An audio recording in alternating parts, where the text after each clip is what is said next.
서울의 번잡한 도심 한복판. 오래된 골목길 안쪽에 자리 잡은 낡은 양옥집은 마치 시간의 흐름을 비껴간 듯 고요했다. 이곳에 사는 이 박선아, 팍선아. 는 겉보기에는 평범한 20대 여성처럼 보였지만 그녀의 내면은 가족들의 물질주의적 가치관과 끊임없이 충돌하며 외로운 섬처럼 존재했다. 부모님과 여동생 수진, 수진, 오빠지의 현우, 에이춘우는 온통 돈과 명예, 그리고 사회적 지위에만 관심이 있었다.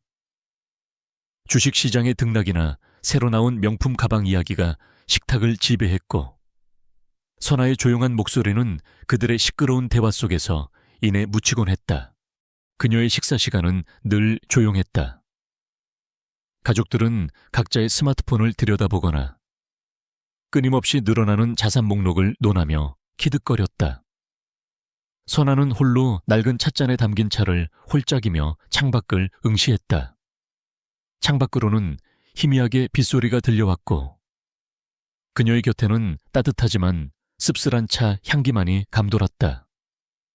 주말이면 가족들은 청담동의 고급 레스토랑이나 백화점을 찾아 과시적인 소비를 즐겼지만 선아는 늘 홀로였다.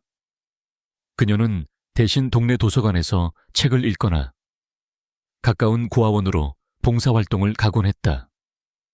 아이들의 해맑은 웃음소리가 그녀에게는 가족의 시끄러운 웃음소리보다 훨씬 더 따뜻하게 느껴졌다. 그녀의 방 한구석에는 어릴 적 돌아가신 할머니가 직접 깎아 만들어주신 낡았지만 따뜻한 기운이 감도는 수제 목각 인형이 놓여 있었다. 그녀는 가끔 이 인형을 쥐고 조용히 눈을 감았다. 그러면 할머니의 온화한 미소가 떠올라 그녀의 외로운 마음을 위로해주곤 했다. 어느 비오는 늦은 오후, 선아는 고아원에서 돌아오는 길에 지하철역 앞에서 한 남자가 쓰러져 있는 것을 발견했다. 남자는 낡고 더러운 옷을 입고 있었고 빗물에 젖은 몸은 추위에 심하게 떨고 있었다. 다른 사람들은 그를 애써 외면하며 빠르게 지나쳤다. 그들의 눈빛에는 경멸과 무시가 역력했다. 하지만 선아는 달랐다.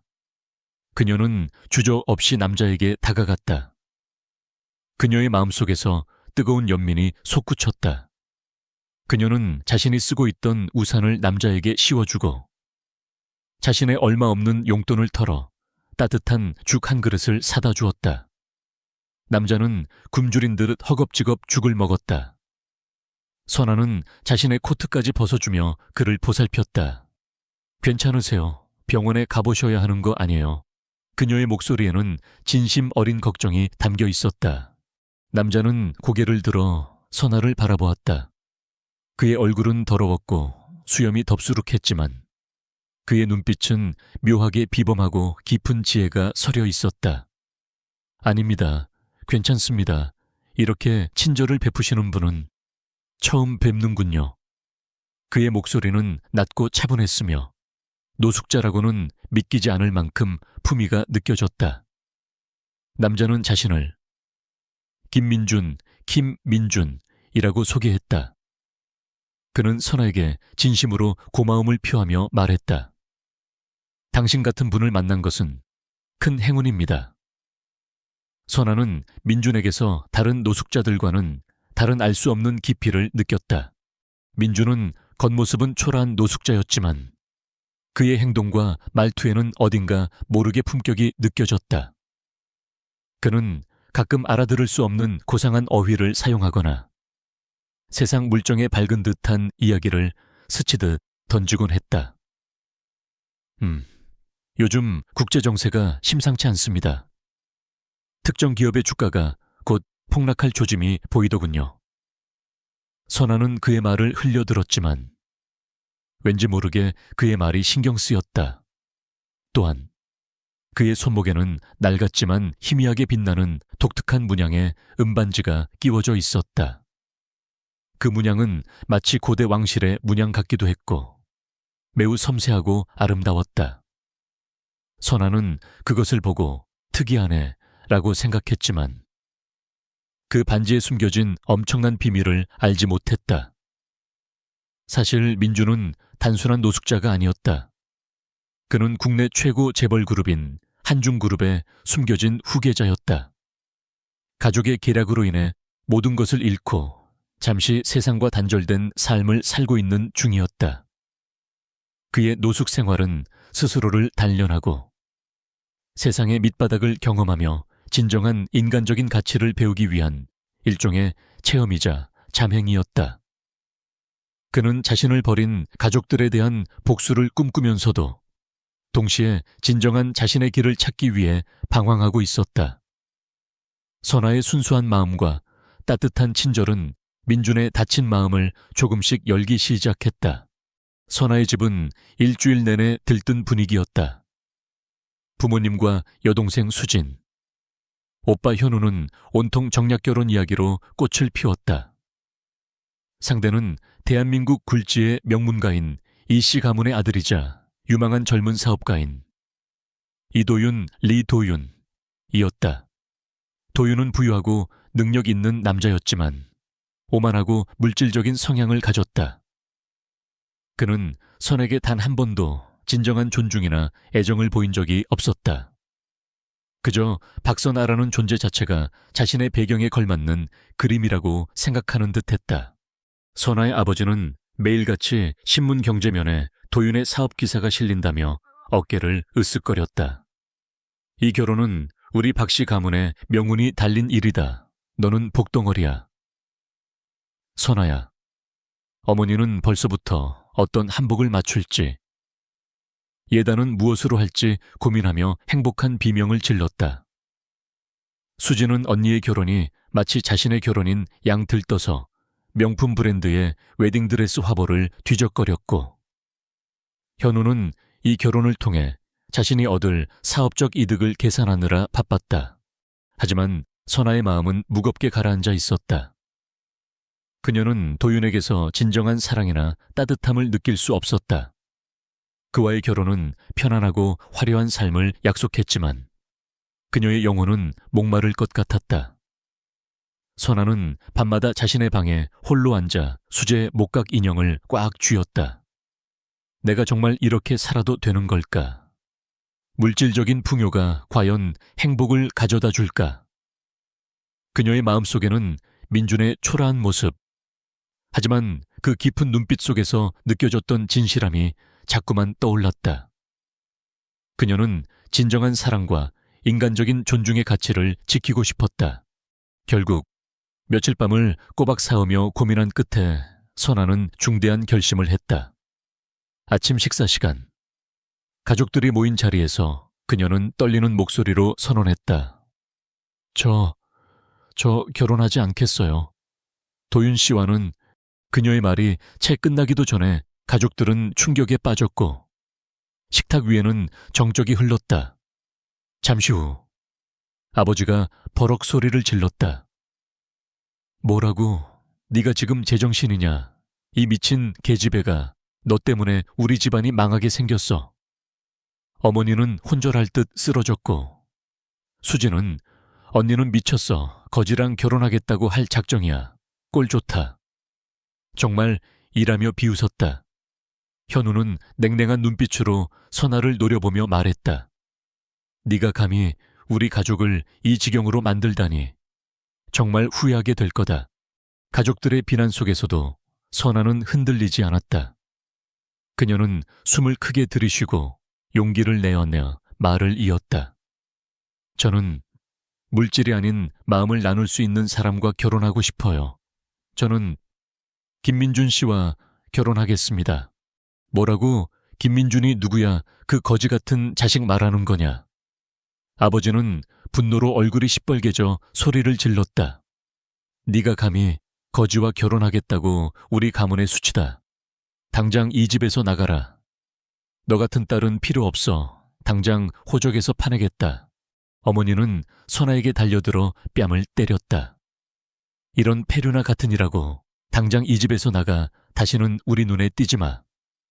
수지는 혀를 차며 비웃었고 현우는 싸늘한 눈으로 선아를 바라봤다. 그들의 눈에는 더 이상 가족이라고는 찾아볼 수 없었다. 오직 분노와 경멸, 그리고 물질적 손실에 대한 두려움만이 가득했다. 그날 저녁 선아는 가족에게서 완전히 버림받았다. 그녀는 짐을 꾸릴 시간도 없이 집에서 쫓겨났다. 가진 것이라고는 낡은 가방과 할머니의 수제 목각 인형뿐이었다. 그녀는 갈 곳이 없었다. 차가운 길거리에서 그녀는 민준에게 전화를 걸었다.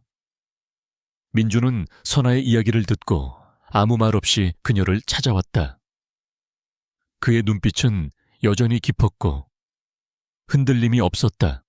선아는 민준과 함께 서울의 가장 허름한 동네에 위치한 낡고 습한 지하 단칸방으로 이사했다. 비가 새는 천장과 곰팡이 냄새가 나는 벽, 낡은 가구들만이 그들을 맞이했다. 이전에 화려했던 삶과는 극명하게 대비되는 초라한 공간이었다. 그녀는 이제 다시는 이전의 삶으로 돌아갈 수 없었다. 가족들은 선아를 완전히 외면했고 그녀를 없는 사람 취급했다. 그들에게 박선아는 이미 죽은 존재였다. 선아는 오직 민준과 함께 아무도 알지 못하는 낯선 곳에서 새로운 삶을 시작해야만 했다. 그녀는 자신이 옳다고 믿는 가치를 지키기 위해 모든 것을 포기했지만 그녀의 마음속에는 알 수 없는 희망과 불안감이 공존하고 있었다. 이 선택이 과연 올바른 것이었을까? 그녀는 민준의 손을 꽉 잡았다. 그의 손은 거칠었지만 따뜻했다. 낡고 허름한 지하 단칸방. 비가 새는 천장에서는 곰팡이 냄새가 희미하게 풍겨왔고 좁은 창문으로는 햇빛 한 줄기조차 제대로 들어오지 않았다. 선아가 이전에 살던 집과는 극명하게 대비되는 초라한 공간이었다. 선아는 작은 공장에서 허드레시를 시작했고 민주는 겉으로는 여전히 노숙자처럼 행동하며 인근 공원이나 낡은 도서관에서 시간을 보냈다.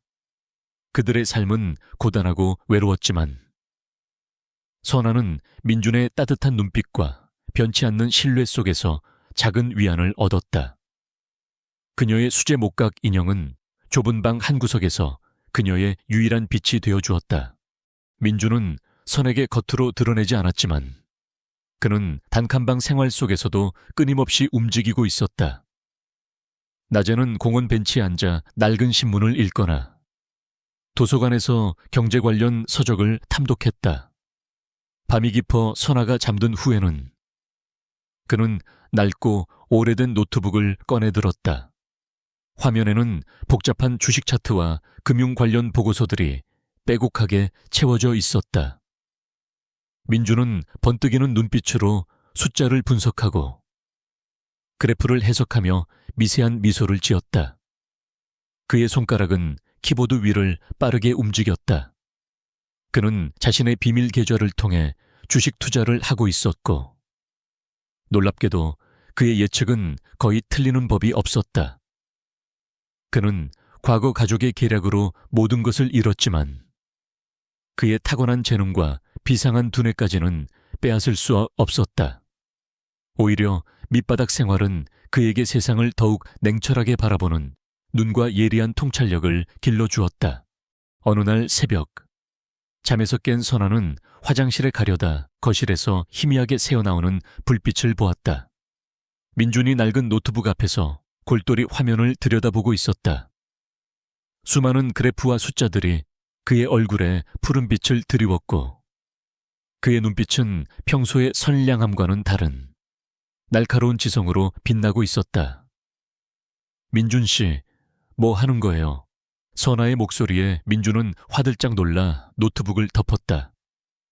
아, 선아 씨, 그냥 좀 볼 게 있어서요. 그는 당황한 기색이 역력했지만 선아는 그의 눈빛에서 평범하지 않은 무언가를 엿보았다. 그녀는 민준이 단순한 노숙자가 아님을 직감했다. 민준은 조심스럽게 선에게 자신의 이야기를 조금씩 꺼내기 시작했다. 그는 자신이 사실 재벌 그룹의 숨겨진 후계자이며 가족의 계략으로 인해 모든 것을 잃고 잠시 노숙 생활을 하고 있음을 암시했다. 저는 물질이 아닌 진정한 가치를 찾고 싶었습니다. 그래서 잠시 세상을 떠나 있었죠. 선아는 그의 이야기가 너무나 비현실적으로 들렸지만 그의 진지한 눈빛과 그동안 보여준 비범한 행동들이 그녀의 마음을 움직였다. 하지만 그녀는 아직 그를 전적으로 믿지는 못했다. 그녀는 민준의 진정한 능력이 무엇인지, 그리고 그의 과거에 어떤 비밀이 숨겨져 있는지 궁금했다. 얼마 후 선아의 여동생 박수진 파크 수진, 언니의 불행한 결혼 생활을 비웃기 위해 낡은 단칸방을 찾아왔다. 수진은 언니가 거지와 결혼하자마자 가족에게 버림받았다는 사실을 온 세상에 알리고 싶어 안달이었다. 그녀는 명품 옷을 입고 코를 막으며 방 안으로 들어섰다. 언니는 정말 미쳤어. 이런 거지랑 살면서 행복하겠다고 꼴 좋다, 수진은 민준의 허름한 차림새와 낡은 집을 보고 경멸적인 웃음을 터뜨렸다. 이런 곳에서 살면서 숨은 쉬어줘 언니. 제발 정신 차려. 평생 거지로 살다 죽을 거야. 그녀는 민준을 모욕하며 거지 주제에 뭘 안다고 나대 라고 막말을 퍼부었다. 그때 낡은 라디오에서 흘러나오는 경제뉴스에 민준이 귀 기울였다. 뉴스는 국내 한 대기업의 주가 폭락 가능성을 보도하고 있었다. 민준은 잠시 침묵하더니 차분한 목소리로 말했다. 저 회사의 주가는 곧 폭락할 겁니다. 지금 당장 매도해야 합니다. 그렇지 않으면 엄청난 손실을 입을 것입니다. 수진은 민준의 말을 비웃으며 거지가 뭘 안다고 나대 주식은 개뿔 당장 내 눈앞에서 사라져 라고 소리쳤다.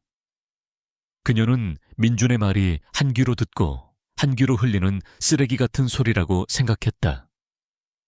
하지만 며칠 뒤 민준이 예측했던 대로 그 회사의 주가가 폭락하는 것을 보고 수진은 알 수 없는 불안감과 함께 묘한 의심을 품었다.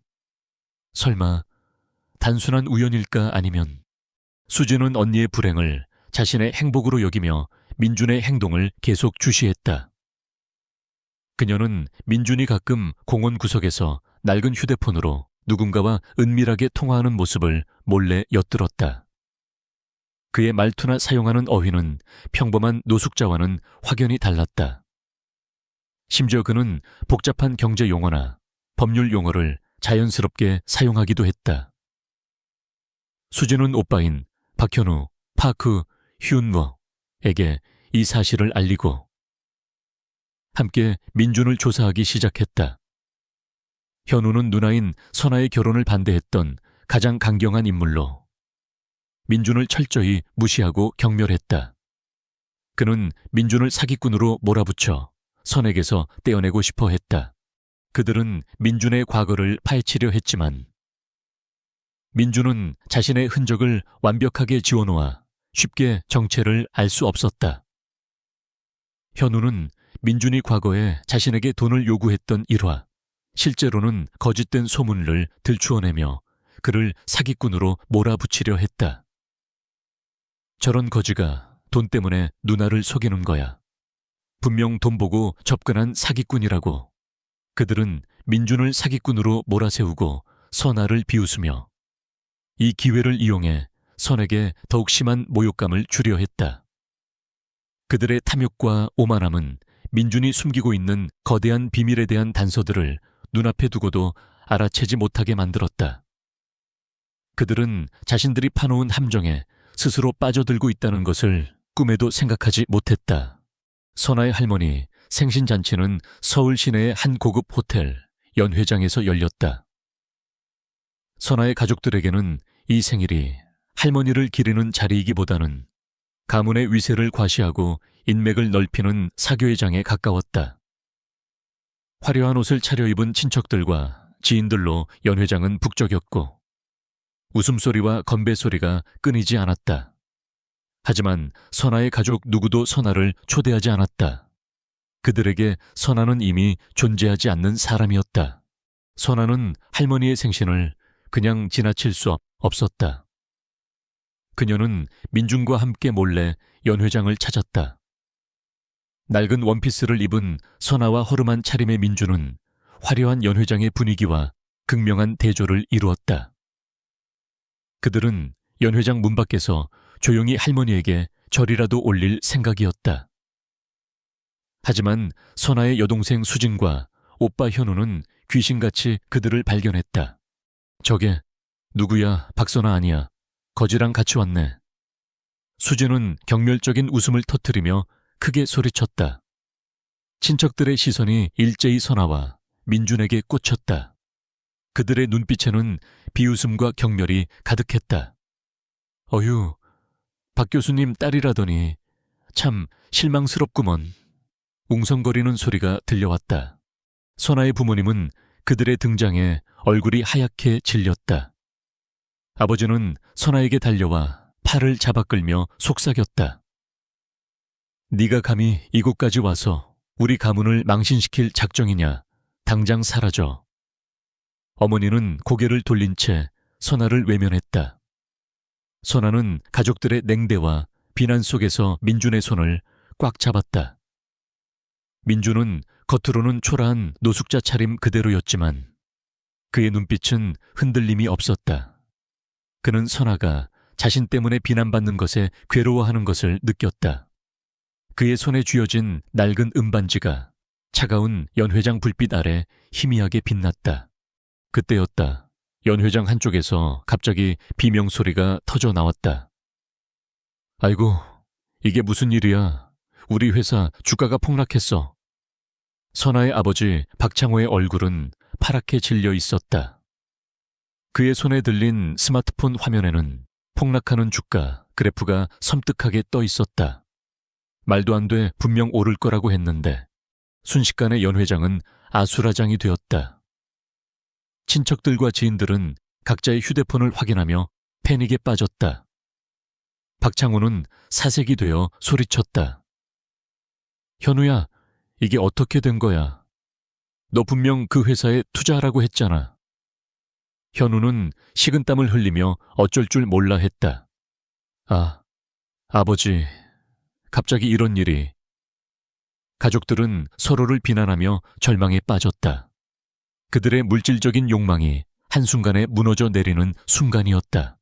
민주는 그들의 대화를 듣고 잠시 고민했다. 그의 눈빛에 알 수 없는 깊은 통찰력이 스쳤다. 그는 조심스럽게 입을 열었다. 제가 그 문제 해결에 도움을 드릴 수 있습니다. 그의 목소리는 나지막했지만 연 회장의 소란 속에서도 묘한 존재감을 드러냈다. 가족들은 그의 말을 비웃으며 경멸적인 눈빛을 보냈다. 수진은 콧방귀를 뀌며 말했다. 뭐 거지가 뭘 안다고 나대 지금 우리 집안이 망하게 생겼는데. 장난칠 기분 아니거든. 현우는 비아냥거리며 민준에게 다가왔다. 네가 해결할 수 있다면 우리 집 재산을 다 주마. 이 거지 같은 자식아. 민준은 그들의 조롱에도 아랑곳하지 않고 조용히 미소 지었다. 그는 자신의 낡은 은반지를 만지작거렸다. 그는 자신의 정체를 드러낼 최적의 순간을 기다리고 있었다. 그의 머릿속에는 이미 모든 상황을 해결할 완벽한 계획이 세워져 있었다. 그때 박창호가 경찰을 부르려 하며 소리쳤다. 당장 이 거지 부부를 쫓아내 내 눈앞에서 사라져. 선아는 민준의 손을 꽉 잡았다. 그들은 연 회장에서 쫓겨날 위기에 처했다. 민준은 더 이상 지체할 수 없다는 것을 깨달았다. 그의 눈빛이 번뜩였다. 이제 모든 진실을 드러낼 때가 온 것이다. 이 연 회장은 그들의 명예를 되찾고 오만하고 물질적인 가족들에게 진정한 가치를 깨닫게 할 최후의 경기장이 될 것이었다. 당장 이 거지 부부를 쫓아내 박창호의 고함이 연 회장을 뒤흔들었다. 선아의 가족들은 경찰을 부르려 휴대전화를 꺼냈고 경비원들이 민준과 선에게 다가오기 시작했다. 연 회장의 모든 시선이 그들에게 집중되었다. 경멸과 조롱, 그리고 상황을 즐기는 듯한 흥미로운 눈빛들이 선아의 심장을 짓눌렀다. 혜인은 민준의 손을 꽉 잡았다. 이제 끝인가? 바로 그 순간 민준은 차분하게 자신의 손목에 채워져 있던 낡은 은반지를 벗어 테이블 위에 올려놓았다. 낡고 오래되어 보였지만 그 독특한 문양은 묘한 기품을 풍겼다. 이 반지를 아시는 분이 계십니까? 그의 목소리는 나지막했지만 연 회장의 시끄러운 소음 속에서도 묘하게 울려 퍼졌다. 친척들과 지인들은 그 반지를 보고 의아해하며 서로 수군거렸다. 저게 뭐야? 저 거지 자식이 갑자기 왜? 그때였다. 연 회장 입구에서 웅성거리는 소리가 들리더니 한 무리의 사람들이 들어섰다. 가장 앞에 선 이는 국내 최고 재벌 그룹인 한중그룹의 회장 이태성 리태성이었다. 그는 백발이 성성했지만 눈빛은 날카롭고 카리스마가 넘쳤다. 이태성 회장은 잔치에 초대받지 않았지만 민준이 위험에 처할 것을 짐작하고 비밀리에 그의 뒤를 쫓아왔던 것이다. 이태성 회장은 민준이 테이블 위에 놓은 은반지를 발견하고는 얼굴이 굳어졌다. 그의 눈빛이 흔들렸다. 그는 아무 말 없이 민준에게 다가가더니 그 앞에서 깊이 고개를 숙였다. 도련님, 그동안 찾으러 다녔습니다. 이제 그만 돌아오시지요. 이태성 회장의 충격적인 말에 연 회장은 순식간에 싸늘한 정적에 휩싸였다. 박선아의 가족들은 혼란에 빠져 얼어붙었다. 도련님이라니, 대체 무슨 소리야? 그들의 눈은 이태성 회장과 민준을 번갈아가며 응시했다. 이태성 회장은 모두가 들을 수 있도록 또렷한 목소리로 선언했다. 김민준 도련님은 사실 한중그룹에 숨겨진 후계자이신 이민준 리민준 도련님이십니다. 그동안 가족의 계략으로 인해 잠시 잠행하며 세상을 배우고 계셨던 것입니다. 이태성 회장의 말은 연 회장에 떨어진 거대한 폭탄 같았다. 박선아의 가족들은 믿을 수 없다는 표정으로 이민준을 바라봤다. 특히 여동생 수진과 오빠 현우의 얼굴은 백지장처럼 창백해졌다. 그들은 자신들이 거지라고 조롱하고 온갖 모욕을 퍼부었던 사람이 사실은 상상조차 할 수 없는 엄청난 재벌의 후계자였다는 사실에 경악했다. 그들의 입은 다물어지지 않았다. 이때 박창호가 떨리는 목소리로 물었다. 이태성 회장님, 그럼 저희 회사의 이 위기는 민준 도련님께서 이태성 회장은 고개를 끄덕이며 민준을 바라봤다. 민준은 차분하게 가족들을 바라보며 자신의 노숙 생활이 단순한 방황이 아니라 진정한 인간적인 가치를 찾기 위한 여정이었음을 설명했다. 저는 물질이 아닌 진정한 사랑과 인간적인 가치를 찾고 싶었습니다. 선아 씨는 저의 그런 모습을 알아봐 주었습니다. 그리고 그는 막힘없이 정확한 해법을 제시했다. 그의 지식과 통찰력은 오만했던 선아의 가족들을 압도했다. 그는 복잡한 경제 상황과 투자 전략을 술술 풀어냈고 그의 말 한마디 한마디는 듣는 이들을 납득시켰다. 그의 지시대로 몇 번의 전화가 오고 간 후 거짓말처럼 박창호의 회사는 위기를 넘기고 반등하기 시작했다. 선아의 가족들은 자신들의 물질주의와 오만함에 깊이 후회했다. 특히 아버지 박창호는 민준에게 무릎 꿇고 용서를 빌었다. 민준 도련님, 제가 어리석었습니다. 선아의 선택을 존중하지 못하고 저를 용서해 주십시오. 그의 눈에는 회한의 눈물이 고였다. 여동생 수진과 오빠 현우도 얼굴을 들지 못하고 선에게 다가와 진심으로 사과했다. 언니, 저희가 정말 잘못했어요. 언니의 진심을 몰라보고 정말 죄송합니다. 그들의 목소리에는 진심 어린 후회가 담겨 있었다. 선아는 눈물을 흘리며 가족들을 용서했다.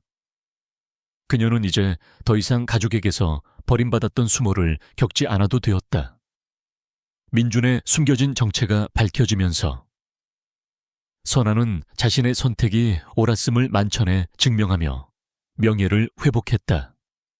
그녀의 진정한 가치가 빛을 발하는 순간이었다. 연 회장의 모든 사람들은 경멸에서 경외로, 조롱에서 감탄으로 바뀌는 표정을 감추지 못했다. 그들은 선아의 순수한 마음과 민준의 진정한 능력을 동시에 목격하며 물질이 아닌 진정한 가치의 중요성을 깨닫게 되었다. 선아는 민준의 손을 잡고 조용히 미소 지었다. 비로소 진정한 평화와 함께 그들의 새로운 삶이 시작되는 순간이었다. 호텔 연회장에서 벌어진 일은 순식간에 온 도시를 뒤덮었다. 한중그룹 이민준의 극적인 등장과 박선아 가족의 몰락은 헤드라인을 장식했고, 사람들은 물질에 눈이 멀어 진정한 가치를 외면했던 가족의 이야기에 분노와 경악을 금치 못했다.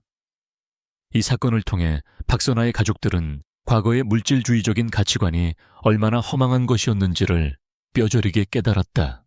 특히 박현우는 민준의 도움으로 사업 위기를 기적적으로 극복했지만 그 과정에서 자신의 오만함과 어리석음을 통렬하게 뉘우쳤다. 그는 과거 민준에게 퍼부었던 온갖 모욕과 누나에게 가했던 상처를 떠올리며 밤잠을 이루지 못했다. 현우는 선아를 찾아가 무릎을 꿇고 진심으로 용서를 빌었다. 누나, 제가 정말 죽을 죄를 지었습니다. 누나의 진심을 몰라보고 민준 형님을 그렇게 무시하고 조롱했습니다.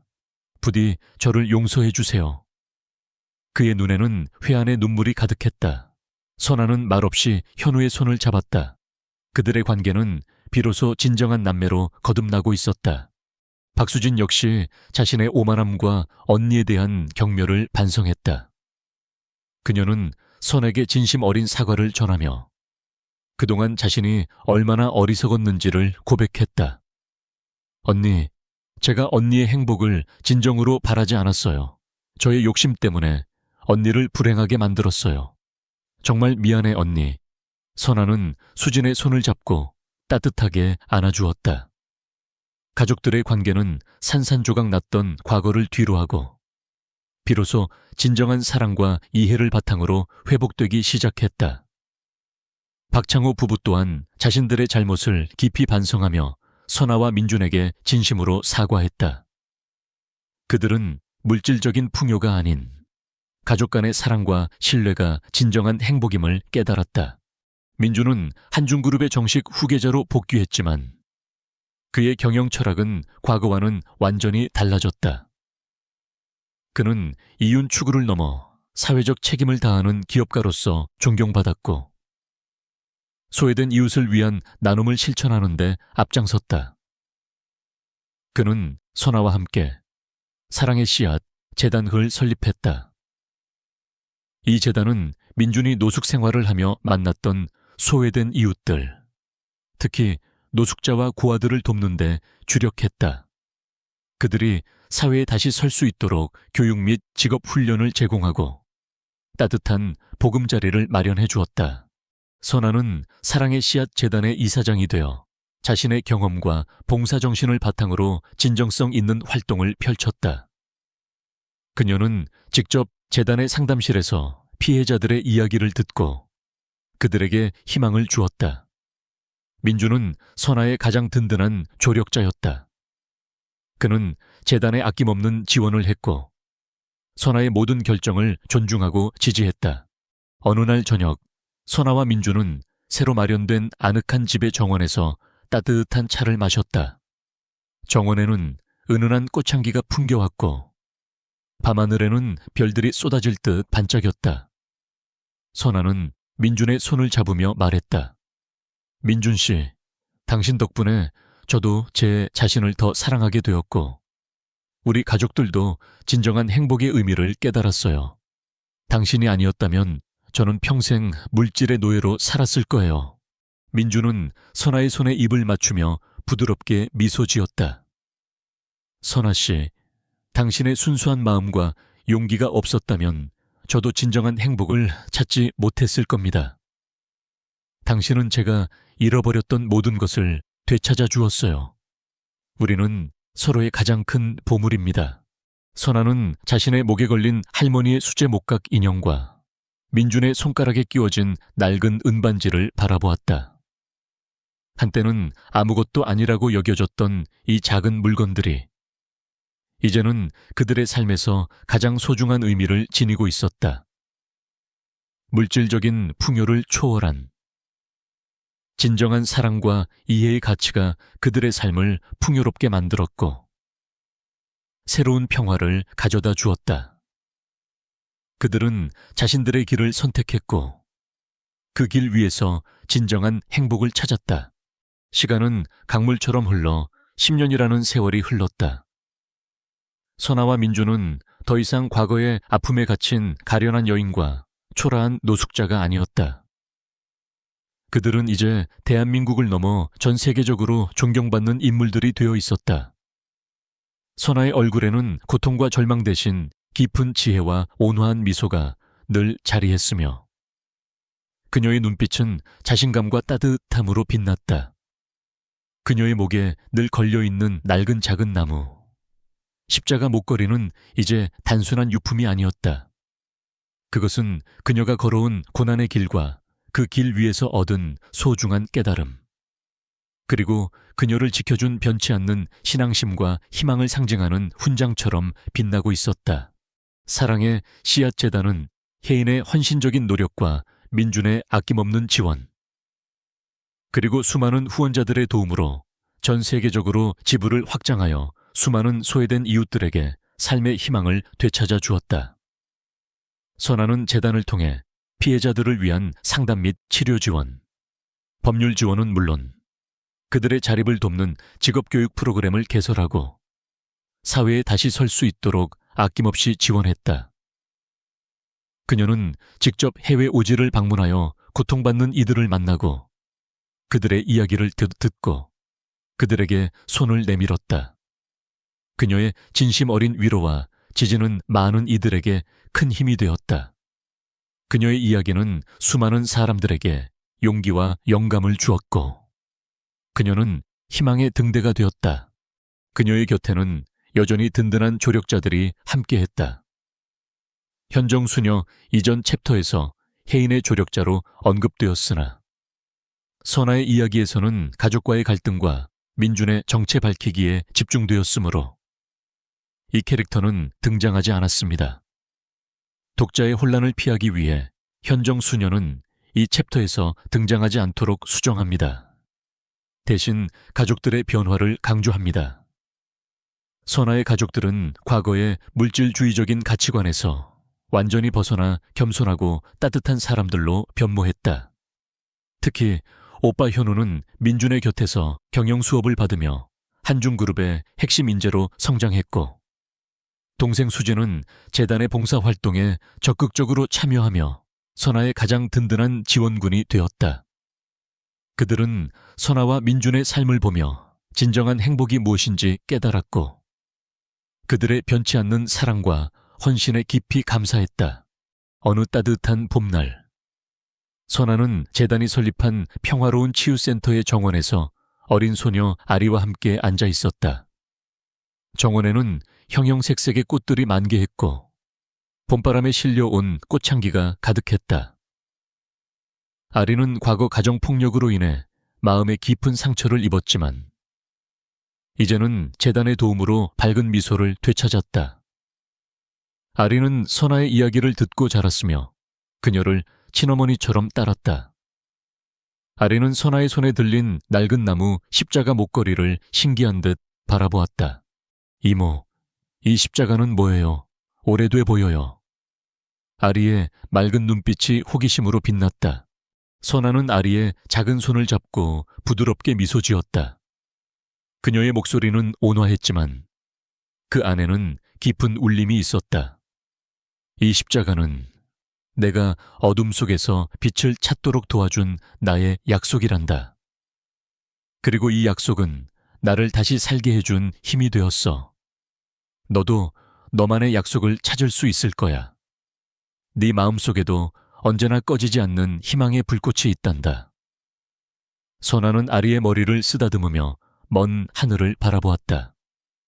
따뜻한 햇살이 그녀의 얼굴에 쏟아졌고 그녀의 낡은 나무 십자가는 희망의 상징처럼 빛나고 있었다.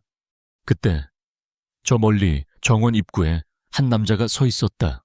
수척해진 얼굴이었지만 그의 눈빛은 과거의 오만함 대신 깊은 뉘우침과 쓸쓸함이 담겨 있었다.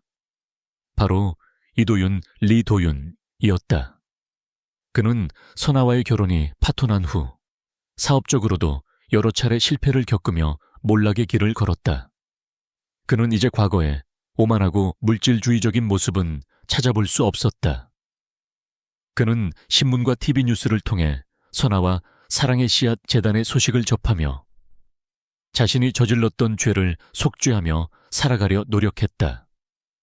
그는 감히 선에게 다가가지 못하고 멀리서 그녀의 행복하고 충만한 모습을 지켜볼 뿐이었다.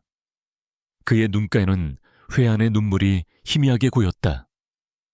그는 선아가 자신을 알아채지 못했지만 과거 자신의 어리석음이 얼마나 부질없었는지를 깨달으며 선아의 변치 않는 선량함과 그녀가 만들어낸 긍정적인 변화에 깊이 경의를 표하고 있었다.